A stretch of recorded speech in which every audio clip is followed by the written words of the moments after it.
అందరికీ నమస్కారం అండి. యూపీఎస్సీ సిరీస్ లో భాగంగా ఈరోజు వైజాగ్ ఐఏఎస్ అకాడమీ నుంచి గౌతమ్ గారు, అలాగే మానస ర్యాంకర్ 975 సాధించారు. ముందుగా వారికి వెల్కమ్ చెప్పేద్దాం. గౌతమ్ గారు నమస్కారం అండి. మానస్ గారు నమస్కారం అండి. నమస్తే మ్యామ్. యాక్చువల్లీ ఈ వైజాగ్ ఐఏఎస్ అకాడమీ అనేది ఎంతకాలం అయిందండి? 4 ఇయర్స్ అయింది మ్యామ్. 4 years కే మీరు ఒక ర్యాంక్ సాధించారు. అవును ma'am. That's so nice really. అంటే మీరెందుకు పర్టికులర్ గా ఐఏఎస్ అకాడమీ పెట్టాలని అనుకున్నారు? దానికి వైజాగ్ అనే పేరు ఎందుకు పెట్టాలనుకున్నారు? It's in Vizag, I understand, but కానీ అలా అలా ఆ పేరు పెట్టడానికి కారణం ఏంటి అని? అంటే మా ఫౌండర్స్ ఫ్యామిలియల్ రూట్స్ అక్కడే ఉన్నాయి మ్యామ్. అంటే అందరికీ అక్కడ ఫ్యామిలియల్ కనెక్షన్స్ ఉన్నాయి. ప్రాంతీయ అభిమానం. ఆ ప్రాంతీయ అభిమానం ఒకటి. అక్కడ నుంచి ఎంతో మంది వలస వెళ్తూ ఉంటారు. హైదరాబాద్ వెళ్తుంటారు, Chennai, Bengaluru, Delhi every year. And అక్కడ చాలా హై ఫీజ్ కడుతుంటారు, చాలా కష్టాలు పడుతుంటారు. Without why don't we start there? ఎందుకంటే ఫౌండర్స్లో అందరూ కూడా చాలా టాలెంటెడ్ పీపుల్. కరెక్ట్. మన ఓన్ ఏరియాకి మనం కాంట్రిబ్యూట్ చేద్దాం. Will start something there, will get very good ranks so that Vizag becomes a hub correct correct అని చెప్పి మనం స్టార్ట్ చేసాం. వెరీ ఫ్యూ ఉన్నాయండి. ఐ థింక్ వైజాగ్ లో అందరూ ఒకటి హైదరాబాద్, 2 ఢిల్లీ అలా చూస్ చేసుకుంటున్నారు. అవును మ్యామ్. వైజాగ్ యూపీఎస్సీ ఎకోసిస్టమ్ లేదు అని కామన్ ఫీలింగ్ మ్యామ్. అది మేము సాల్వ్ చేద్దామని పెట్టాం. ఎస్పెషలీ 2024 యూపీఎస్సీ దాంట్లో మానస 975 ర్యాంక్ సాధించారు. మెయిన్లీ అంటే ఎంతమంది మీ దగ్గర అకాడమీలో ఆ ఇయర్ వాళ్ళు అప్లై చేశారు, ఐ మీన్ పార్టిసిపేట్ చేశారు ఎగ్జామ్లో అని అంటే ఏం చెప్తారు? ఫస్ట్ తనకంటే ర్యాంక్ వచ్చింది, మిగతా వాళ్ళు ఎక్కడ వరకు వచ్చి ఆగారు? మా బ్యాచ్ స్ట్రెంత్ యూజువల్లీ 35 ఉంటుంది మ్యామ్. ఓకే, చాలా లిమిటెడ్గా తీసుకుంటున్నాం. People tend to conserve attempts అనమాట. ఓకే, సో ఆ year we are ready, okay optional ready, అన్ని రెడీ ఉన్నాము అంటే అటెంప్ట్స్ ఇస్తారు. అలా మన దగ్గర 11 మెంబర్స్ ఇచ్చారు ఆ ఇయర్ ప్రిలిమ్స్. దానిలో 4 మెంబర్స్ క్లియర్ చేశారు. 4 మెంబర్స్ని మనం పాలిష్ చేస్తే that year Manasa he's clear. Congratulations అండి మానస. Thanks ma'am. యాక్చువల్లీ 2024లో చాలా మంది లాస్ట్ అటెంప్ట్స్లో కూడా రాని వాళ్ళు చాలా మంది ఫోన్ చేశారు, మాకు అన్ని అటెంప్ట్స్ అయిపోయాయండి అని. మీకు చాలా లక్కీగా 3rd అటెంప్ట్లోనే మీరు సాధించారు. సో యాక్చువల్లీ మీరు వైజాగ్ చూస్ చేసుకోవడానికి కారణం ఏమిటి? ఎందుకంటే చాలా మంది ఇప్పటికీ హైదరాబాద్ అంటే అమ్మో హైదరాబాద్ కన్నా ఢిల్లీయే బెటర్ అని ఢిల్లీయే ఎంత కష్టమైనా పెడుతూ ఉంటారు. మీరు పర్టికులర్గా ఈ అకాడమీనే కానీ వైజాగ్నే కానీ చూస్ చేసుకోవడానికి కారణం ఏంటి? యాక్చువల్లీ నా కాలేజ్ అంతా వైజాగ్ మ్యామ్. సో నాకు వైజాగ్తో చాలా పర్సనల్ అసోసియేషన్ ఉందన్నమాట.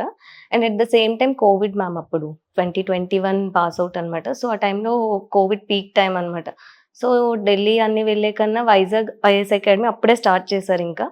అండ్ నాకు అందులో మెంటోర్స్ కానీ వాళ్ళు కొంచెం ముందరే ఐడియా ఉన్నారు. అందులో ఒక డాక్టర్ ఉన్నారు మా సీనియర్. సో అతని వల్ల అలా అసోసియేట్ అయ్యి వైజాగ్ ఐఏఎస్ అకాడమీలో ఒక 1-2 months ట్రావెల్ చేశాక డిసైడ్ అయ్యి అక్కడ జాయిన్ అయ్యాను. యాక్చువల్లీ మీ నేటివ్ ప్లేస్ గురించి, మీ ఫ్యామిలీ గురించి, పేరెంట్స్ గురించి మాకోసం ఒకసారి. మాది శ్రీకాకుళం మ్యామ్. పేరెంట్స్ ఇద్దరు గవర్నమెంట్ ఎంప్లాయీస్ మ్యామ్. ఏం చేస్తూ ఉంటారు? ఫాదర్ కోర్టులో వర్క్ చేస్తారు ma'am, senior assistant. Mother head nurse ma'am, రాజాంలో. అండ్ ఒక యంగర్ సిస్టర్ ఉన్నారు ma'am. She is about to join BTech ma'am. Okay. నేను స్కూలింగ్ అంతా అక్కడే మ్యామ్, శ్రీకాకుళంలోనే స్కూలింగ్. అండ్ కాలేజ్ వచ్చేసి ఎంబీబీఎస్ వైజాగ్లో ma'am, Andhra medical college ma'am. So medico అయ్యుండి ఇటువైపు వచ్చారు. Yes ma'am. Any particular reason అండి? చిన్నప్పటి నుంచి నాకు సివిల్ సర్వీసెస్ మీద ఉంది ma'am interest. Actually doctor profession తీసుకోవడానికి one of the reason civil సర్వీసెస్లోకి వెళ్ళడానికి అనమాట. అంటే ఇది బాగుంది, సివిల్ సర్వీసెస్ సాధించడానికి డాక్టర్ అంటే అది మోర్ లైక్ సొసైటల్ కనెక్షన్ ఎక్కువ ఉంటుంది and to understand the ground reality of people అని అనిపించి నేను ఎంబీబీఎస్ ఆప్ట్ చేసుకున్నాను అనమాట ఆ టైంలో మ్యామ్. సో చిన్న అయిపోయిందా? స్పెషలైజేషన్ చేశారా? లేదు మ్యామ్, ఓన్లీ ఎంబీబీఎస్ మ్యామ్. అంటే ప్రిపరేషన్ అప్పుడు ఫస్ట్ ప్రిపరేషన్లో మీరు చేసిన మిస్టేక్స్ అంటే ఏం చెప్తారు? అది మీరు గుర్తించగలిగారా? యాక్చువల్లీ 3rd అటెంప్ట్లో సాధించిన తర్వాత మళ్ళీ మనం ఇంట్రోస్పెక్ట్ చేసుకుంటాం ఏంటంటే ఇప్పటివరకు మనం చేసిన తప్పులు ఇవా, ఇదే ముందు తెలిసి ఉంటే ఇంకొంచెం ఇన్ అడ్వాన్స్గా ఏమైనా సాధించి ఉండేవాళ్ళమేమో అనిపిస్తూ ఉంటుంది కదా, అలాంటి మిస్టేక్స్ అంటే ఏం చెప్తారు? First ma'am mains practice ma'am. Initial అటెంప్ట్లో మెయిన్స్ నేను అంత ఫోకస్డ్గా ప్రాక్టీస్ చేసి అలా చేసేదాన్ని కాదనమాట. దాని నెక్స్ట్ అటెంప్ట్లో రియలైజ్ అయ్యాను ma'am. So like practice and that rectification important అని అనిపించింది మ్యామ్. అండ్ ఇంకొక థింగ్ మెంటల్ స్ట్రెంగ్త్ మ్యామ్. ఇనిషియల్గా నేను కొంచెం ఏజ్ వల్ల వీటన్నింటి వల్ల టర్బులెంట్గా ఉండేదాన్ని. సో ఆ మెంటల్ స్ట్రెంగ్త్ కూడా చాలా ఇంపార్టెంట్ అనిపించింది మ్యామ్ ఎగ్జామ్లో. ఎందుకంటే హైస్ ఉంటాయి, లోస్ ఉంటాయి. సో ఈ 2 aspects. ప్రిపరేషన్ పాయింట్ ఆఫ్ వ్యూలో ప్రిలిమ్స్ కానీ, మెయిన్స్ కానీ, ఆప్షనల్లో కానీ ఎక్కడ మీరు నేర్చుకున్న ఇంపార్టెంట్ పాయింట్స్ అంటే ఏం చెప్తారు? మెయిన్ అయితే practice ma'am. Like different test series తీసుకొని ప్రాక్టీస్ చేయడం, అంటే మన మిస్టేక్స్ ఏంటో రెక్టిఫై చేసుకోవడం. ఇంకొకటి analysis ma'am, like post mortem analysis లాగా మనం అన్ని డీటెయిల్గా ప్రిలిమ్స్ మనకి ఎక్కడ ఫాల్ట్ అవుతుంది, మెయిన్స్ ఎక్కడ ఫాల్ట్ అవుతుంది, అండ్ మనం ఎక్కడ ఇంప్రూవ్ చేసుకోవాలి, or prelims mainly like PYQs ma'am, previous year questions practice చేయాలి, మోర్ అటెంప్ట్స్. అండ్ సబ్జెక్ట్ కూడా ఏంటంటే మ్యామ్ బేసిక్స్ అండ్ కోర్ కాన్సెప్ట్స్కి స్టిక్ అయి ఉండాలి మ్యామ్ ఇనీషియల్ స్టేజెస్లో. ఎందుకంటే బేసిక్ స్ట్రాంగ్గా లేకపోతే మనం ఎన్ని కరెంట్ అఫైర్స్ చదివినా ఇవన్నీ వేస్ట్ అని. సార్ చాలా మంది స్టూడెంట్స్ ప్రిలిమ్స్కి ఒక చోట ప్రిపేర్ అవుతారు, మెయిన్స్కి ఇంకొక చోట, ఆప్షనల్కి ఇంకొక చోట, అలాగే ఇంటర్వ్యూ గైడెన్స్ ఇంకొక చోట, ఇలా ఉంటుంది. అవును. అలా ఉండడం మంచిది అంటారా, లేకపోతే టోటలీ మన దగ్గర ఫెసిలిటీస్ ఉండే అవకాశం ఉందా, అలా ఉండడం బెటర్ అంటారా మీ ఉద్దేశ ప్రకారం? అంటే కొన్ని సెపరేట్ చేయొచ్చు మేడం, కానీ ప్రిలిమ్స్ని మెయిన్స్ని అయితే సెపరేట్ చేయకూడదు.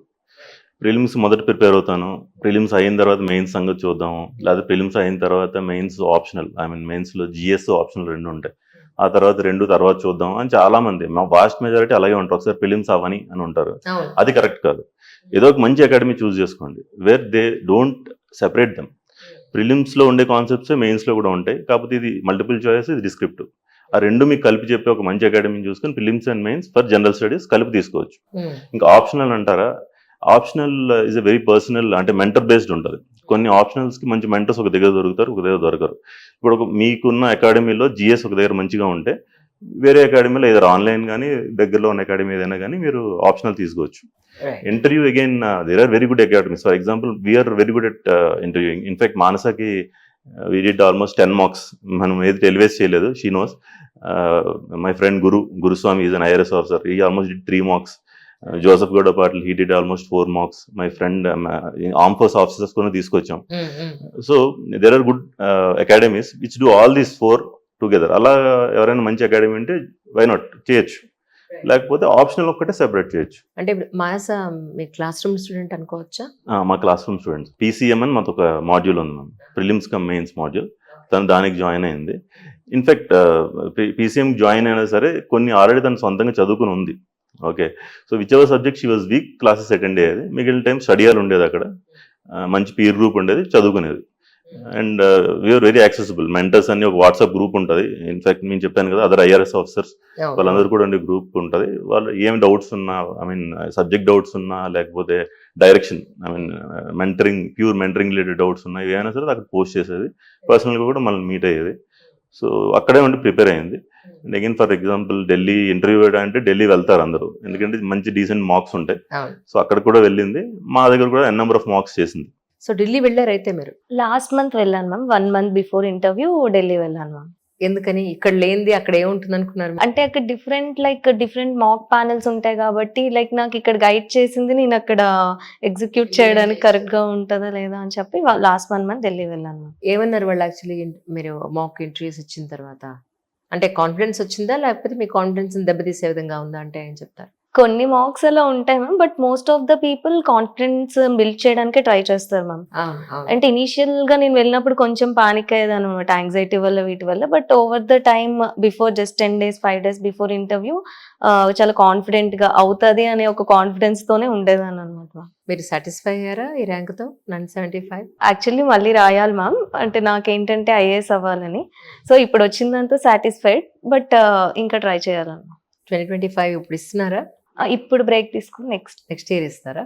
సో ఇంకా అయితే ప్రయత్నం చేస్తారు, లాస్ట్ అటెంప్ట్ వరకు ట్రై చేస్తారా? అంతకన్నా ముందరే అయిపోయేట్టు చూస్తాను. కానీ సార్ అంటే తనకి బేసిక్ కేటగిరీ ఉంది కాబట్టి ఏమొచ్చే అవకాశం ఉంది తనకి ఐపీఎస్ ఆర్ ఐఆర్ఎస్ రావచ్చు మ్యామ్, రావచ్చు. ఎందుకంటే ఈసారి చాలా మంది ప్రీవియస్ ర్యాంకర్స్ వచ్చే ర్యాంక్స్, వాళ్ళు అనుకున్న ర్యాంక్స్ రాకపోతే ఈసారి తీసుకోరు చాలా మంది. సో ఆ స్లైడింగ్ లో ఈవెన్ ఐపీఎస్ కూడా రావచ్చు, or best case scenario or IRS రావచ్చు. నాకు అదే అనిపిస్తూ ఉంటుంది, ఒక 200-300 ర్యాంక్ వచ్చిన వాళ్ళు కూడా మేము మళ్ళీ అటెంప్ట్ ఇస్తున్నామండి, ఇది we are not satisfied with this rank అని అన్న వాళ్ళని నేను చూసాను. అవును, ఆ ఇయర్ ఆ పోస్టులు పెండింగ్ పడిపోవడంతో పాటు, ఆ అటెంప్ట్ వేస్ట్ అవడంతో పాటు నెక్స్ట్ ఇయర్ ప్రిపేర్ అయ్యే వాళ్ళకి మళ్ళీ కాంపిటీషన్ అవుతారు వీళ్ళు. సో అది అమ్మ అది ఇంకా డిమాండ్ పెంచేస్తుందా ఏంటి? నిజంగా అలా చేయడం కరెక్టేనా, వచ్చిందంతా ఆగడం బెటరా? మీరేం చెప్తారు? అంటే ప్రతి ఒక్కరికి ఐఏఎస్ అవ్వాలని ఆస్పిరేషన్ ఉంటుంది, లేకపోతే ఫారెన్ సర్వీస్కి వెళ్ళాలని కొంతమందికి ఉంటుంది. సో ఇది మళ్ళీ అటెంప్ట్ చేయడం అనేది ఉంటుంది, అది వీ కెనాట్ ఎస్కేప్ దట్. కాకపోతే ఈ ఫుల్ టైం ప్రిపరేషన్ వల్ల డెఫినెట్లీ ఒక అడ్వాంటేజ్ ఉంటుంది. ఓకే, వీళ్ళకి ఏంటంటే ఇంటర్వ్యూలో అడ్వాంటేజ్ ఉంటుంది ఆఫీసర్స్కి, since they are already through the process ఒకసారి అయ్యారు కాబట్టి. ఓకే, ఒక ఆఫీసర్ ఆల్రెడీ అయ్యారు, సో దట్ యావరేజ్ మార్క్స్ ఎప్పుడైనా పడతాయి వాళ్ళకి. బట్ వీళ్ళకి ఉన్న టైం వాళ్ళకి ఉండదు కాబట్టి వీళ్ళకి ఆ అడ్వాంటేజ్ ఉంటుంది. So we cannot wish away their competition. So అలా అన్నమాట. యాక్చువల్లీ నేను చాలా మంది సీనియర్ మోస్ట్ పర్సన్స్ అనడం ఏంటంటే, ప్రిలిమ్స్ అవ్వడమే కష్టం, దాన్ని కరెక్ట్గా డీల్ చేయగలిగితే ఫస్ట్ స్టెప్ ఆల్మోస్ట్ 80% అయిపోయినట్టే, మెయిన్స్ ఒక 20% ఇంటర్వ్యూ ఇస్ పర్సనల్ దీని గురించే కాబట్టి అని అంటూ ఉంటారు. మీరు ఎలా అంటే మీరు ఎలా చూసారు యాక్చువల్గా మెయిన్స్ని ప్రిలిమ్స్ని ఒకలానే చూసారా, లేకపోతే ఫస్ట్ ప్రిలిమ్స్ అయితే చాలరా బాబు అనుకున్నారా? ఇనీషియల్గా అలా ఉండేది మ్యామ్, స్టార్టింగ్లో ప్రిపరేషన్ గురించి కంప్లీట్ ఐడియా లేనప్పుడు. బట్ వన్స్ ఐడియా వచ్చాక అర్థమైంది ఏంటంటే prelims is just like crossing అనమాట. అక్కడ నుంచి అసలైన అంటే like mains and interview will added in to the final list marks కాబట్టి, సో ప్రిలిమ్స్ని మన అంటే వీక్ పాయింట్ కింద కాకుండా మనం స్ట్రెంగ్త్ చేసుకోవాలి ప్రిలిమ్స్ని, అంటే ఈజీగా సెయిల్ అవ్వడానికి. మెయిన్స్ అంటే more about practice and rectification and mentoring తీసుకోవడం, ఆన్సర్స్ రాయడం కాబట్టి నేనైతే మెయిన్స్కి ఎక్కువ ఎఫర్ట్ పెట్టేదాన్ని ma'am. Because of writing skills నాకు ముందర అంత మంచిగా ఉండేవి కాదు, సో నేను దాని మీద ఎక్కువ ఎఫర్ట్ పెట్టుకునేదాన్ని. ప్రిలిమ్స్ ఎంసీక్యూస్ నాకు సాల్వింగ్ ఈజీగానే ఉండేది మ్యామ్ ఇనిషియల్ నుంచి. సో కానీ ప్రిలిమ్స్లో ఇంపార్టెంట్ ఏంటంటే core text books, NCERTs and basic text books కొన్ని, పాలిటీ అలా, లక్ష్మీకాంత్ ఇలాంటి టెక్స్ట్ బుక్స్ ఫాలో అవ్వడం, and also practice ma'am. Mock test, previous year questions n number of times చేసినా బెటరే ma'am. And another thing CSAT ma'am, కొంతమందికి CSAT exam yes ma'am. నా last time 23లో అలానే పోయింది ma'am. GS I scored around 110 marks, CSAT ఏమో qualify అవ్వలేదు అనమాట. సో సీసాట్ కూడా చాలా important ma'am, especially sciences background నుంచి వచ్చిన వాళ్ళకి. కానీ మెడికోస్కి కొంచెం కష్టమేనా యూపీఎస్సీ అని అంటే ఏం చెప్తారు? అదంటే స్కోరింగ్ సబ్జెక్ట్ కాదు అంటారు కదా, యాక్చువల్లీ ఆంథ్రోపాలజీకి మించిన స్కోరింగ్ సబ్జెక్ట్ ఇంకొకటి లేదు అని నమ్ముతారు చాలా మంది. సో వాట్ యూ సే, అంటే వాట్ ఈస్ యువర్ ఎక్స్పీరియన్స్ అంటే ఏం చెప్తారు? మనం అకాడమికల్గా లైక్ కాలేజ్లో ఇలా స్ట్రాంగ్గా ఉంటే ma'am, like you're good at academics అయితే తీసుకోవచ్చు ma'am medical science optional, but at our own risk అనమాట. అంటే ఇందులో యావరేజ్ స్కోర్సే 240, 250 దగ్గర ఉంటాయి, నాట్ లైక్ ఆంథ్రో 280 అంతవరకు ఇది అవ్వవు అనమాట. But one of the safest optional ma'am, at any cost will land in that 230 to 260 మార్జిన్లోనే ల్యాండ్ అవుతాం అనమాట. అంటే పేపర్ కూడా ప్రెడిక్టబుల్ మ్యామ్, అంటే ఆబ్వియస్గా 5 years చదివింది కాబట్టి. సో మేము ఒకవేళ ఏదైనా out of the box question వచ్చినా ఈజీగా హ్యాండిల్ చేయగలం మ్యామ్, అది అడ్వాంటేజ్. డిసడ్వాంటేజ్ ఏంటంటే కోచింగ్ ఉండదు మ్యామ్, మెయిన్ చాలా లీస్ట్ నెంబర్ ఆఫ్ ఇన్స్టిట్యూట్స్ ఉంటాయి కోచింగ్కి, అండ్ టెస్ట్ సిరీస్ ఉండవు, 1 or 2 ఇన్స్టిట్యూట్స్. సో దానివల్ల మనకి అనాలిసిస్ అనేది తగ్గిపోతుంది అనమాట కంపేర్డ్ టు అదర్ ఆప్షనల్స్ కన్నా, ఆంథ్రో వీటన్నిటితో. కానీ ఎవరు అడ్వైస్ చేయలేదు మీకు, ఎందుకండి ఆప్షనల్ మార్చుకోండి ఇదైతే బెటర్ అని? ఎక్కడ కన్ఫ్యూజన్ లేదా మీకు? చాలా మంది అడ్వైస్ చేశారు మ్యామ్, కానీ నేనైతే మెడికల్ సైన్సెస్తోనే క్లియర్ చేద్దామని ముందరే అనుకున్నా. ఆంథ్రో అయితే మళ్ళీ కొత్త సబ్జెక్ట్, దాని మీద నాకు గ్రిప్ ఉందో లేదో తెలియదు, హ్యుమానిటీస్ మీద. నాకు మెడికల్ సైన్సెస్ మీద అయితే నాకు కొంత ఐడియా ఉందన్నమాట, మా సబ్జెక్ట్ అండ్ నాకు ఐడియా ఉంది, నేను బాగానే చేయగలను అన్నట్టు. సో ఆంథ్రోకి మెడికల్ సైన్సెస్కి స్టిక్ అయ్యాను. కానీ ఫస్ట్ అటెంప్ట్లో మీరు మెయిన్స్ క్లియర్ చేసినట్టున్నారు, ఇంటర్వ్యూలో పోయింది. సెకండ్ అటెంప్ట్లో ప్రిలిమ్స్ కూడా అవ్వలేదు. Yes ma'am. ఆ టైంలో ఇంట్లో కానీ, ఫ్రెండ్స్ నుంచి కానీ, రిలేటివ్స్ నుంచి కానీ, మెంటర్స్ నుంచి కానీ, ఐ థింక్ ఇంకా నీకు టైం పడుతుందేమో, సెకండ్ అటెంప్ట్ అమ్మో ప్రిలిమ్సే రాకపోతే ఇంకేంటి అనే ఒక భయం కానీ, ఒక లాంటి డిసప్పాయింట్మెంట్ కానీ ఎవరి నుంచైనా మీరు చూసారా, ఫేస్ చేశారా అంటే ఏం చెప్తారు? ఫ్రెండ్స్ నుంచి, పేరెంట్స్ నుంచి అయితే ఫేస్ చేయలేదు మ్యామ్, మెంటర్స్ నుంచి, వీళ్ళ నుంచి. ఎందుకంటే వాళ్ళు నన్ను ఫస్ట్ నుంచి ట్రస్ట్ చేశారనమాట చాలా మంది. ఈవెన్ నేను ప్రిలిమ్స్ అప్పుడు కూడా లైక్ సీసాట్ పోయింది కాబట్టి అది జెన్యూన్ రీజన్ కాబట్టి నేను దాని మీద వర్కౌట్ చేస్తాను అని వాళ్ళకి కాన్ఫిడెన్స్ కూడా ఉంది, నెక్స్ట్ టైం చేస్తాను అని. సో నాకు అప్పుడైతే లైక్ ఆ టైంలో అయితే చాలా మంది అంటే outside this friends or mentors or parents కాకుండా మిగిలిన వాళ్ళు అయితే చాలా అనేవాళ్ళు మ్యామ్. బట్ నాకు లక్ ఏంటంటే నాకు అండర్స్టాండింగ్ పేరెంట్స్ ఉన్నారు మ్యామ్. ఫస్ట్ థింగ్ వాళ్ళు సపోర్ట్ చేస్తారు. మా మదర్ అయితే ఢిల్లీ కూడా వచ్చేసారు నాతో పాటు 1 month ఇంటర్వ్యూ టైంలో. అండ్ హైదరాబాద్లో మెయిన్స్ రాసేటప్పుడు హైదరాబాద్లోనే ఉండేవాళ్ళు.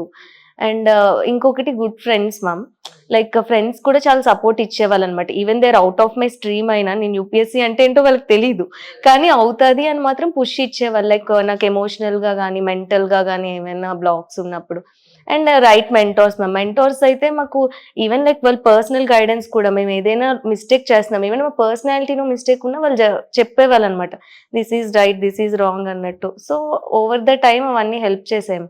వీళ్ళైతే ఎప్పుడు డిసప్పాయింట్మెంట్ అయితే ఎప్పుడు ఇవ్వలేదు. కానీ సార్ అంటే మీ క్లాస్ రూమ్లో ఉన్న పిల్లలందరిలో కూడా ఆస్పిరెంట్స్లో కొంతమందిలో కొన్ని ఆ స్పార్క్నెస్ మీకు కనిపిస్తూ ఉంటున్నాం, they are really so serious and they are writing very good and skills అని మీరు అనిపించినప్పుడు అందులో ఈ అమ్మాయి ఉండింది యాక్చువల్లీ ఉంది మ్యామ్.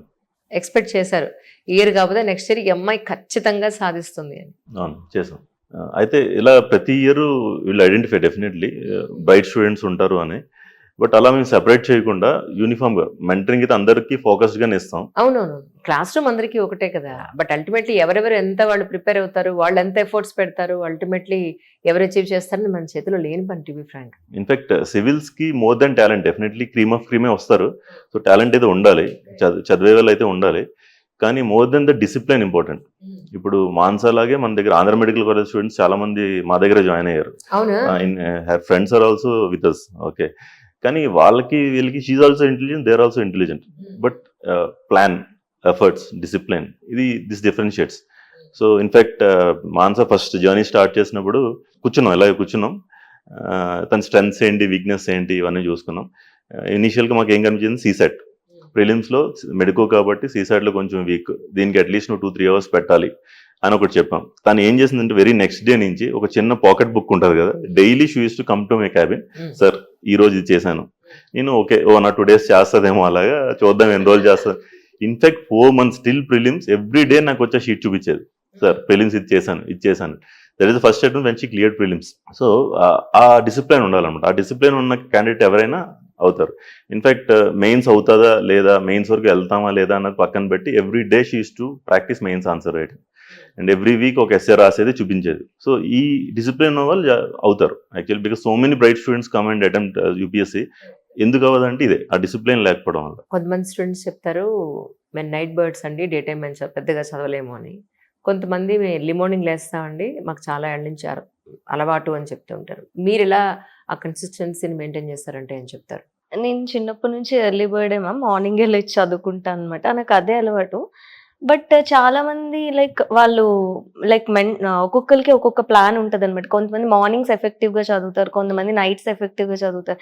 ఏదైనా సరే ఎప్పుడు చదివినా like stick to the plan అనమాట. మనం ఈరోజు ఏం చేద్దాం అనుకుంటున్నా అది ఫినిష్ చేసి పడుకుంటే చాలు మ్యామ్, మార్నింగ్ ఆర్ ఈవినింగ్ ఏదైనా పర్లేదు. మీరు మాత్రం early Yes, ma'am, early morning. morning. Results వచ్చిన రోజున ఏం జరిగిందంటే ఏం చెప్తారు? రిజల్ట్స్ వచ్చిన రోజు అయితే నేను ఒక్కదాన్నే ఉన్నాను మ్యామ్. నేను బయట అపార్ట్మెంట్ లో ఉంటున్నాను వైజాగ్లో. సో ఒక్కదాన్నే ఉన్నాను అనమాట. Like I was praying result వస్తుంది అని ఒక 1-2 hours ముందరే స్పెక్యులేషన్స్ ఉంటాయి కాబట్టి నేను అలా చూస్తూ ఉన్నాను. రిజల్ట్ వచ్చింది.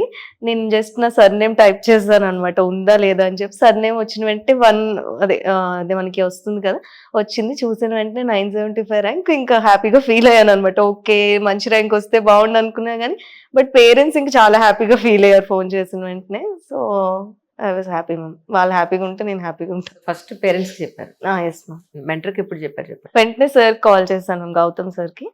నేను కాల్ చేసి, సార్ వచ్చిందంటే ఓకే నీకు వస్తుందని అనుకున్నాం, ఎలా అయినా ఇయర్ వాళ్ళు చాలా స్ట్రాంగ్ గా బిలీవ్ చేశారు మ్యామ్ వస్తుంది అని చెప్పి. Even before interview like mains అయిన వెంటనే అన్నారు వస్తుంది అని చెప్పి. సో అదన్నీ వర్క్ అయ్యాయి మ్యామ్. ఎన్ని గంటలు పెట్టారు, ఎంతకాలం పెట్టారు, ఒక రోజులో ఎన్ని గంటలు చదివారు, అది ఎన్ని నెలలు చదివారు అంటే ఏం చెప్తారు? ఇనీషియల్ గా కొంచెం ఎక్కువ అవర్స్ పెట్టేదాన్ని మ్యామ్, లైక్ 10 to 12 hours అలా పెట్టేదాన్ని ఇనీషియల్ స్టేజెస్ లో. బట్ ఒక 1-2 years నాకు ఇవే అర్థమయ్యాక, అండ్ లైక్ ఎలాగా రాయాలి, ఎలా రెక్టిఫై చేసుకోవాలి, ఇదంతా పాత అర్థమైపోయాక రోజు కన్సిస్టెంట్ గా 6 to 8 hours అయితే చదువుకునేదాన్ని మ్యామ్. అండ్ నేను మెయిన్స్ అయిపోయిన తర్వాత I join in job also as a medical officer, join అయిపోయాను కూడా. సో ఇంక నేను అది చేసుకుంటే ఇంకా ప్యారలల్ గా రన్ చేసుకున్నాను అనమాట. ఇంటర్వ్యూలో ఏం అడిగారు? ఇంటర్వ్యూలో నాకు 90% హెల్త్ రిలేటెడ్ క్వశ్చన్స్ అడిగారు ma'am. 90 to 95%. 1 or 2 questions that related to my detailed application form, 1 or 2 questions అడిగారు మ్యామ్. మోస్ట్లీ అయితే ఇవే అడిగారు ma'am, health related, Covid vaccines, like health and nutrition, ఆ మధ్యలో చిన్న పర్సనాలిటీ క్వశ్చన్స్, అంతే ma'am. Mostly health related ma'am. Right. ఇప్పుడు 2025 prelims మనకి అతి తక్కువ టైంలో ఉంది. Today is 10th. I think కరెక్ట్గా 14 రోజుల్లో 25th ఎగ్జామ్ ఉంది. ఐ థింక్ ఇప్పుడున్న కరెంట్ అఫైర్స్ ప్రకారం మనం చూసినట్టయితే ఈ టాపిక్స్ ఖచ్చితంగా వచ్చే అవకాశం ఉంది అని ఏమన్నా మీరు చెప్పగలుగుతారా? ఎందుకంటే ఆస్పిరెంట్స్ చాలా మంది ఉన్నారు ఈ సంవత్సరం రాసేవాళ్ళు. తప్పకుండా మ్యామ్.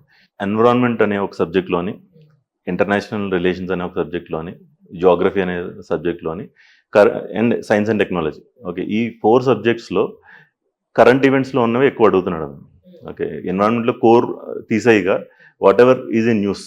ఓకే, ఇప్పుడు ఇంటర్నేషనల్ రిలేషన్స్ ఫర్ ఎగ్జాంపుల్ ఇప్పుడు జరుగుతున్న డిస్ప్యూట్స్ ఏదైతే ఉన్నాయో, యుక్రెయిన్ రష్యా యుద్ధం అయితే కానివ్వండి, ఇప్పుడు మన దగ్గర జరుగుతున్న యుద్ధం కానీ, ఇంకెక్కడైనా జరుగుతున్న ఇష్యూస్ ఏదైనా సరే దాని మీద ఒక జాగ్రఫీ క్వశ్చన్ అడగచ్చు, లేకపోతే ఆ వారింగ్ గ్రూప్స్ ఏంటో అడగచ్చు. ఇలా ఏదైతే కరెంట్ అఫైర్స్లో ఉందో, ఎందుకంటే చాలా వ్యాస్ట్ ఉంటుంది కరెంట్ అఫైర్స్, ఒక 365 డేస్లో చాలా జరుగుతాయి. వీటిలో ఎగ్జామ్కి ఏది వస్తుంది అన్నది ఏంటంటే, I mean there is so much syllabus కాబట్టి కరెంట్ అఫైర్స్లో ఏదైతే బాయిల్ అవుతుందో వాటి రిలేటెడ్ వస్తాయి మ్యామ్. ప్రిలిమ్స్ వరకు వస్తే మ్యామ్ ఇప్పుడు మనకి చాలా తక్కువ టైం ఉంది కాబట్టి ఈ తక్కువ టైంలో మనం ఏం చేయొచ్చు అంటే, కొన్ని ఇంపార్టెంట్ బుక్స్ ఉన్నాయి, వ్యాస్ట్ నెంబర్ ఆఫ్ బుక్స్ చదవకుండా పాలిటిక్ ఫర్ ఎగ్జాంపుల్ లక్ష్మీకాంత్ అనే బుక్ ఉంది.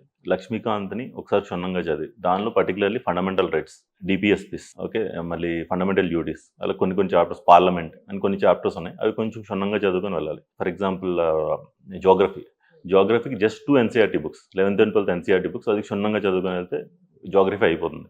ఎకనామిక్స్ సంజీవ్ వర్మ అనే ఒక బుక్ ఉంది. Sanjeev Verma it's very thin book, చాలా క్రిస్ప్గా క్లియర్ కాన్సెప్ట్స్ అని ఎక్స్ప్లెయిన్ చేస్తారు, అదొకటి చదువుకుంటే సరిపోతుంది. సిమిలర్లీ ఎన్విరాన్మెంట్కి శంకర్ ఐఏఎస్ అని ఒక బుక్ ఉంది. సో ఇవి 4 చదువుకొని, అండ్ అగైన్ హిస్టరీలో ఎన్సీఆర్టీ బుక్ చదువుకుంటే సరిపోతుంది. లేకపోతే స్పెక్ట్రమ్ అనే ఒక బుక్ ఉంది, మోడర్న్ ఇండియాకి స్పెక్ట్రమ్ అనే బుక్ ఉంది. అది కాకుండా ఏన్షియంట్ మిడివల్ కూడా ఈ మధ్య ఎక్కువ క్వశ్చన్స్ అడుగుతున్నాడు. ఈ మిడివల్లో ముఘల్ ఎరా మీద కొంచెం క్వశ్చన్స్ వస్తున్నాయి. అట్ ద సేమ్ టైం ఇప్పుడు మళ్ళీ అగైన్ రీసెంట్గా ఒక మూవీ కూడా వచ్చింది కాబట్టి అబౌట్ మరాఠాస్ గురించి కూడా కొంచెం అడగొచ్చు, because it's in news. Okay, Chhaava అనే ఒక సినిమా వచ్చింది ఈ మధ్య. Okay, things like this. So ఇలాంటివన్నీ కరెంట్ అఫైర్స్లో ఉన్నాయి. సో ఈ మేజర్ బుక్స్ మనం కోర్కి చాలా తక్కువ టైం ఉంది కాబట్టి, అండ్ మిగిలిన టైంలో current affairs, okay, major current affairs in the last 1 year ఒక్కసారి డైజెస్ట్ చాలా ఉన్నాయి, చాలా అకాడమీస్ డైజెస్ట్ రిలీజ్ చేస్తే అవన్నీ ఒక్కసారి చూసుకుంటే సరిపోతుంది.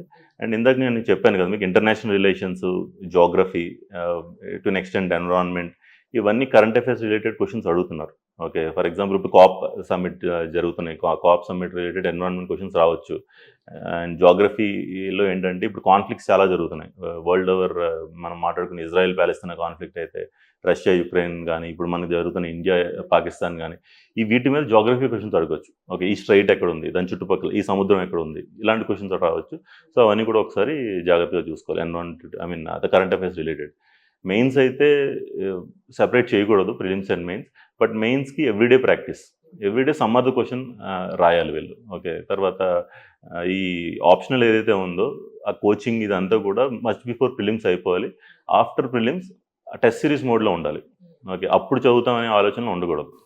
ఇలా ప్రిలిమ్స్ అవ్వంగానే మెయిన్స్ టెస్ట్ సిరీస్, ఈ టెస్ట్ సిరీస్ నోట్స్ ఇంకా అప్డేట్ చేసుకొని, ఇంకా బాగా రివిజన్ చేసుకొని రెడీగా ఉండాలి. అపార్ట్ ఫ్రమ్ దిస్, ప్రిలిమ్స్ని మెయిన్స్ని దృష్టిలో పెట్టుకుని, ఎందుకంటే ఫస్ట్ ప్రయారిటీ మనకి ఆ రెండే కాబట్టి, ఈ 2 అయిన తర్వాత మనకి ఇంటర్వ్యూ కాబట్టి దాని నెక్స్ట్ స్టెప్లో వస్తుంది మనకి.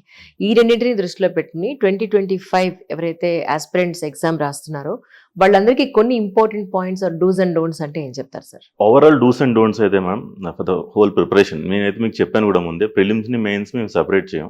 Okay, for an aspirant, okay, very serious aspirant, you need to have personal notes. Okay, subject ఒక నోట్స్ ఉండాలి, ఎడిటివ్ నోట్స్. ఏదైనా ఆమె చదువుతుంటే చదువుగా యాడ్ చేస్తూ ఉండాలి ఆ నోట్స్కి. సో 1 నోట్ మేకింగ్, 2 తను చెప్పినట్టు ప్రాక్టీస్, లాట్స్ ఆఫ్ ప్రిలిమ్స్ అయినా కానీ మెయిన్స్ అయినా కానీ. ప్రిలిమ్స్ అయితే లాట్స్ ఆఫ్ ఎంసీక్యూ టెస్ట్ చేయాలి. ఓకే, తర్వాత ఎక్కడ తప్పు అవుతుంది, ఎందుకు తప్పు అవుతుంది, ఇవన్నీ చూసుకుంటూ మళ్ళీ ఇంప్రూవ్ చేసుకుంటూ ఉండాలి. Similarly simultaneously mains answer writing, daily answer writing చేయాలి, వీక్లీ ఆన్సర్ రైటింగ్ ప్రాక్టీస్ చేయాలి, ఎస్ఏ రైటింగ్ ప్రాక్టీస్ చేయాలి. At the same time interview కూడా టోటల్గా సెపరేట్ చేయకుండా ఒక హాబీ పర్సూ చేయాలి. ఓకే, అంటే ఫర్ ఎగ్జాంపుల్ అందరికీ మంచి స్కూలింగ్ ఉండదు, మంచి ఎడ్యుకేషన్ ఉండదు, సో అందరూ అంత బాగా మాట్లాడలేరు. ఇవన్నీ కూడా ఈ 1.5 yearలో ప్యారలల్గా మనం డెవలప్ చేసుకోవాలి. టాకింగ్ బిఫోర్ ఇన్ మిర్రర్ కానీ, వొకాబులరీ బిల్డ్ చేసుకోవడం కానీ, ఒక మంచి హాబీ ఫర్ ఎగ్జాంపుల్ కుకింగ్ కానీ, రీడింగ్ కానీ, ఏదైనా సరే. సో ఓవరాల్ ఇది జర్నీ ఎలా ఉండాలి మ్యామ్. ఇప్పుడు ఎవరైతే రాస్తూ ఉన్నారో ఆస్పిరెంట్స్ని దృష్టిలో పెట్టుకుని కొన్ని అయితే చెప్పారు, మరి మా అకాడమీ సీక్రెట్స్ చెప్పకూడదంటే నేను మాట్లాడను, కానీ ఇంకొన్ని ఇంపార్టెంట్ పాయింట్స్ వాళ్ళ కోసం. అంటే ఇప్పుడు మనకి చాలా తక్కువ టైం ఉంది. ఓకే, సో కొన్ని సబ్జెక్ట్స్ ఉంటాయి మ్యామ్ విచ్ ఆర్ హెవీగా, వాటి నుంచి క్వశ్చన్స్ అడుగుతారు. For example polity, Geography, economy, okay, హిస్టరీలో అగైన్ మోడర్న్ ఇండియా, ఇలా కొన్ని సబ్జెక్ట్స్ ఉంటాయి. వాటి మీద ఎక్కువ ఫోకస్ చేస్తే కోర్లో అడిగే క్వశ్చన్స్ అని ఎక్కువ రావచ్చు. ఓకే, కోర్ కాన్సెప్ట్స్ అన్ని చదివేస్తే then they can very well ఇది. తర్వాత current affairs, again coming to current affairs, నేను చెప్పిన 4 సబ్జెక్ట్స్. ఇంటర్నేషనల్ రిలేషన్స్ అంతకుముందు 0 క్వశ్చన్స్ అడిగేవారు, ఈ మధ్య పెంచేశాడు, ఆల్మోస్ట్ 12 క్వశ్చన్స్ అడుగుతున్నాడు ప్రిలిమ్స్లో. ఇంటర్నేషనల్ రిలేషన్స్, జోగ్రఫీ, ఇవన్నీ కూడా ఏంటంటే whatever events are happening in the past 1.5 year వాటి నుంచి అడుగుతున్నాడు. సో అది ఒక కంపాస్లో వాడుకొని కరెంట్ అఫైర్స్ వాటిని ఒక్కటే టార్గెట్ చేస్తే there will be lots of marks from those, I mean questions from those areas also. Right. అంటే మీరేం టీచ్ చేస్తున్నారండి ప్రెసెంట్? ఇంటర్నేషనల్ రిలేషన్స్ టీచ్ చేస్తాను. అండ్ సిన్సియర్ జర్నలిస్ట్, అంటే ప్రిపరేషన్ చేసే వాళ్ళు అన్నీ తెలుస్తాయి. My other strengths are geography. Okay, నేను సైన్స్ అండ్ టెక్నాలజీ కూడా టీచ్ చేస్తాను. But core I'm as of now teaching international relations. అలాగే నోట్స్ ప్రిపరేషన్లో చాలా మందికి చాలా రకాల డౌట్స్ ఉంటాయండి. అంటే హెడ్లైన్స్ పెట్టాలా వద్దా, అండర్లైన్ చేయాలా వద్దా, లేదంటే డయాగ్రామ్స్ వేయాలా, వేసిన తర్వాత కూడా మళ్ళీ మార్క్ చేయాలా, ఇన్ని రకాలుగా ఉంటుంది. యాక్చువల్లీ తను ఎలా ప్రిపేర్ అయ్యారు, ఆవిడ మీరు ఎగ్జామ్ రాసినప్పుడు మీరు కరెక్ట్ చేసి ఉంటారు కదా, ఎలా రాశారు, లేదా ఎలా రాస్తే ఇప్పుడు మనం యూనిక్నెస్ని మనం చూపించుకోగలుగుతామంటే ఏం చెప్తారు? అవును, మీరు అడిగిన ఎగ్జాక్ట్ క్వశ్చన్ చాలా మంది స్టూడెంట్స్ బిగినర్ స్టేజెస్లో మమ్మల్ని అడుగుతారు. సార్ నోట్స్ చాలా బల్కీ అయిపోతుంది, చదివింది ఆల్మోస్ట్ మొత్తం రాసేస్తున్నాను, కరెక్టే అంటారా, లేకపోతే ఏదైనా షార్ట్ కట్స్లో రాయాలా, ఎలా రాయాలి, ఇలాంటివి చాలా క్వశ్చన్స్ అడుగుతుంటారు. In fact it's a right question, అందరికీ ఉండే డౌట్. మనం ఏంటంటే ఇనీషియలీ షార్ట్ చేయాలి, లాంగ్ చేయాలి అనే ఇది పెట్టుకోకూడదు. Okay, whatever you feel you're it's important, right అవే జస్ట్ రాస్తూ ఉండాలి. కాకపోతే ఈ నోట్స్ అనేది షీట్స్లో రాయాలి. Okay, either sheets or some word document అదేమైనా మెయింటైన్ చేస్తే, ఎందుకంటే ఒక బుక్లో రాసామనుకోండి కొత్తగా యాడ్ చేయలేం. ఓకే, ఎడిటివ్ నోట్స్ అంటాం మేము. ఎడిటివ్ నోట్స్ అని ఎందుకంటే ఏదైనా అదే కాన్సెప్ట్ మీద, ఫర్ ఎగ్జాంపుల్ గవర్నర్ ఒక కాన్సెప్ట్ ఉంది. ఈ మధ్య గవర్నర్కి ఎగ్నెస్ట్గా ఏదో సుప్రీంకోర్టు జడ్జ్మెంట్ వచ్చింది అనుకోండి, మీరు రాసుకున్న గవర్నర్ నోట్స్ వెనకాల కరెంట్ అఫైర్స్ యాడ్ చేసుకోవచ్చు. If you right in sheets, ఆ షీట్స్ అని మీరు తర్వాత బైండ్ చేసుకొని ఏదైనా చేసుకోవచ్చు. So first right notes in sheets, don't worry about the voluminous nature, ఎక్కువ అవుతుంది తక్కువ అవుతుందని మనం ఇచ్చేయగలదు. ఎందుకంటే ఓవర్ టైం మీరు రివైజ్ చేసే కొద్దీ ఆ నోట్స్ థిన్నర్ అవుతుంది. ఎందుకంటే మీకే తెలుస్తుంది ఇది అన్ఇంపార్టెంట్, ఇది ఇంపార్టెంట్. ఇది నేను like sun rises in the east, sun sets in the west, అలా కొన్ని గుర్తుండిపోతాయి. అవి మీరు మీ నోట్స్ నుంచి సెపరేట్ చేస్తుంటారు. అలా ఓవర్ టైం మీ నోట్స్ థిన్ అవుతూ ఉంటుంది. And before exam all your notes will come down to 4 or 5 sheets. Okay, ఒక GS1కో, GS2కో, GS3 ఏదైనా సరే 4 or 5 or మ్యాక్స్ 10 షీట్స్లో మీకు టోటల్ జిస్ట్ వచ్చేస్తుంది. ప్రిపరేషన్ చాలా ఈజీ అయిపోతుంది. సో ఈ నోట్స్ అయితే initially they have to take the syllabus lines. Okay, syllabus lines తీసుకొని ఒక సిలబస్ లైన్కి ఒక సెట్ ఆఫ్ నోట్స్, ఒక సిలబస్ లైన్స్ ఒక సెట్ ఆఫ్ నోట్స్ అలా పెట్టుకోవాలి. ఫర్ ఎగ్జాంపుల్ నేను ఇంటర్నేషనల్ రిలేషన్స్ చెప్తాను. ఇంటర్నేషనల్ రిలేషన్స్లోని ఇండియా అండ్ ఇట్స్ నైబర్హుడ్ అని ఉంటుంది syllabus line. India and its neighbourhood అంటే ఇండియాలో 7 neighbours, territorial neighbours, 2 maritime neighbours ఉంటారు. సో ఈచ్ నైబర్కి ఒక చిన్న notes. India Pakistan, okay, India Pakistan economic relations, India Pakistan people to people relations, అలా సెపరేట్గా పెట్టుకొని ఏ కొత్త వచ్చినా అక్కడ యాడ్ చేసుకోవాలి. సో ఇలా నోట్స్ డెవలప్ అవ్వాలి. Similar with other subjects also. ఏదైనా సరే సిలబస్ లైన్లో ఒక షీట్ పెట్టుకుంటూ వెళ్తే బెటర్. జనరల్గా యూపీఎస్సీకి వచ్చేది వాళ్ళ ఇంట్లో ఎవరైనా సివిల్ సర్వెంట్ ఉంటే వీళ్ళు కొంత ఇన్స్పైర్ అయ్యి రావడం నెంబర్ 1, లేదా వాళ్ళ ఒక బర్నింగ్ డిజైర్ ఉంటుంది ఏంటంటే నేను ఏదైనా సాధించాలి అల్టిమేట్గా అనేవాళ్ళు కొంతమంది వస్తారు. కానీ ఆల్రెడీ ప్రశాంతమైన జీవితం, అంటే దేనికోసం వెతుక్కోక్కర్లేదు వాళ్ళు. ఫీజులు కట్టలేని కండిషన్స్ ఉండవు, లేదంటే బాగా బిలో పావర్టీలో ఉండే కండిషన్స్ ఉండవు, అన్నీ కంఫర్టబుల్గా వెళ్ళిపోతున్న సిచ్యువేషన్లో యూపీఎస్సీకి రావడం అనేది అంత ఈజీ అయిన విషయం కాదు. ఎందుకంటే వాళ్ళకి అంత బర్నింగ్ డిజైర్ లేకపోతే అనేది. సో మీ సిచ్యువేషన్ నిజంగా ఏ అవసరం ఉండింది యూపీఎస్సీ వైపు రావడానికి అంటే ఏం చెప్తారు? అడుగుంటారు మిమ్మల్ని ఇంటర్వ్యూలో ఎందుకు వై యూపీఎస్సీ అని? ఇంటర్వ్యూలో అడగలేదు మ్యామ్ ఈ క్వశ్చన్ అయితే, బట్ బయట మార్క్స్ లో వీటిలో అడిగారు మ్యామ్. సో మీ జెన్యూన్ రీజన్ అంటే ఏం చెప్తారు? నా జెన్యూన్ రీజన్ అయితే ఇందాక చెప్పినట్టు ఆల్రెడీ నేను ముందరే డిసైడెడ్ మ్యామ్, లైక్ MBBS చేశాక నేను వెళ్ళాలి అన్నట్టు.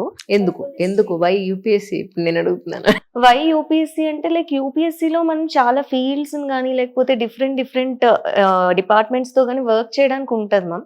అండ్ ఇంకొకటి మనం ఏదైనా చిన్న మైన్యూట్ చేంజ్ అయినా సొసైటీలో చేంజ్ చిన్నది తీసుకురావాలి అని యూపీఎస్సీలో ఏ సర్వీసెస్లో జాయిన్ అయినా చాలా హెల్ప్ చేస్తుంది అనమాట.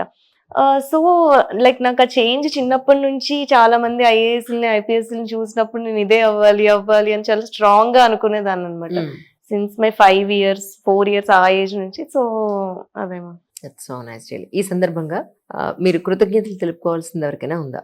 ఫస్ట్ మా పేరెంట్స్కి మ్యామ్ ఆబ్వియస్గా వాళ్ళు సపోర్ట్ ఇచ్చారు కాబట్టి ఫస్ట్ నుంచి ప్రిపరేషన్ నుంచి. And next like mentors ma'am, right mentors వల్ల నాకు ఇంతవరకు వచ్చానమాట. లేకపోతే అసలు నేను అంటే ఐఎమ్ నాట్, సార్ చెప్పినట్టు నేనేం సూపర్ ఇంటెలిజెంట్ కాదు కానీ but I'm hard working person ma'am. Smart work నాకు అంత రాదనమాట. సో వీళ్ళు నాకు అక్కడ హెల్ప్ చేశారనమాట. అండ్ ఫైనల్లీ ఫ్రెండ్స్ మ్యామ్, నా కాలేజ్ ఫ్రెండ్స్ కానీ లేకపోతే ఆర్ నాకు ప్రిపరేషన్లో ఉన్న ఫ్రెండ్స్ కూడా నాకు చాలా హెల్ప్ చేసేవాళ్ళు మ్యామ్. ఈవెన్ ఏదైనా కావాలి అన్న, ఏదైనా అవసరం అన్నా సరే నేను చదువుకుంటే వాళ్ళే తీసుకొచ్చి నాకు పెట్టేవాళ్ళు అనమాట since this last 3 years. So వీళ్ళు 3 పీపుల్కి మాత్రం నేను గ్రేట్ఫుల్గా ఉంటాను. ఇక్కడ చాలా అకాడమీస్లో వాళ్ళు ఫీజెస్ తీసుకున్న సర్వీస్ సరిగా ఉండడం లేదు, పట్టించుకోవట్లేదు అనేది ఎక్కువ వింటూ ఉంటాను. So personally what you felt అంటే ఏం చెప్తారు about your academy? Genuinely speaking ma'am, sir వాళ్ళు మాకు ఫస్ట్ ఇయర్లోనే ఫీజు తీసుకున్నారు. తర్వాత 3 years మమ్మల్ని ఫ్రీగానే మెంటోర్ చేశారు. ఓన్లీ ఫస్ట్ ఇయర్లోనే జస్ట్ దట్ PCM కోర్సుకి మాత్రమే తీసుకున్నారు. మిగిలిందంతా మాకు ఫ్రీ మెంటరింగ్ అని అనమాట. అండ్ అనదర్ థింగ్ ఏంటంటే, మేము ఏదో వేరే అకాడమీ, నేను డిఫరెంట్ మెయిన్ స్టేజ్ సిరీస్ రాసాను మ్యామ్, లైక్ ఫారంలోని, CSBలో, వీటిల్లో. బట్ అవన్నీ పేపర్స్ కూడా మేము సార్ వాళ్ళకి పంపించేవాళ్ళం. వాళ్ళు అవి కూడా కరెక్ట్ చేసేవాళ్ళు. Is it? అవును. అంటే మీకేం ఇగో లేదా సార్? ఆ అకాడమీ వాళ్ళు టెస్ట్ రాయిస్తే ఆ పేపర్లు మేము కరెక్ట్ చేయడం ఏంటి? లేదా మేము ఎందుకు దీన్ని చూడాలి? లేదో మాకు ఈ సంబంధం లేదు, మేము కండక్ట్ చేసిన ఎగ్జామ్ పేపర్సే మేము చూస్తాం, ఇది నిజంగా లేదా? లేదు, అంటే తను మనవి రాసేది, వేరే వాళ్ళది కూడా రాసేది. సో ఒకవేళ she not very sure how the correction, ఎలా ఉంది క్వశ్చన్ అక్కడ కరెక్షన్ అన్నది మాకు షేర్ చేసేది. We're very happy. End of the day మా స్టూడెంట్ ర్యాంక్ కొడితే will be very happy. So like a parent, మాకు అవర్ ఓన్ కిడ్ ర్యాంక్ కొట్టడం ఇంపార్టెంట్, కానీ ఎవరిది ఎక్కడ ప్రిపేర్ అయితే ఏంటి అన్నది ఆలోచనలోనే ఉన్నాం. That's so nice, really that's so nice. ఏమైనప్పటికీ వైజాగ్ నుంచి ఒక ఆణిముత్యాన్ని అచీవ్ చేయడం అనేది, ఎస్పెషల్లీ యూపీఎస్సీ అచీవ్ చేయడం అనేది, అది కూడా class room student Vizag IAS అకాడమీలో చదవడం అనేది, దట్స్ రియల్లీ అమేజింగ్ అండి. Thank you ma'am. So I think వైజాగ్లో ఒక కొత్త భూమి తీసుకొస్తారేమో అని అనుకుంటున్నాను నేనైతే. Hopefully. Thank you so much అండి వన్స్ అగైన్ గౌతమ్ గారు. Thank you. Awesome. Thank you so Thank you, much.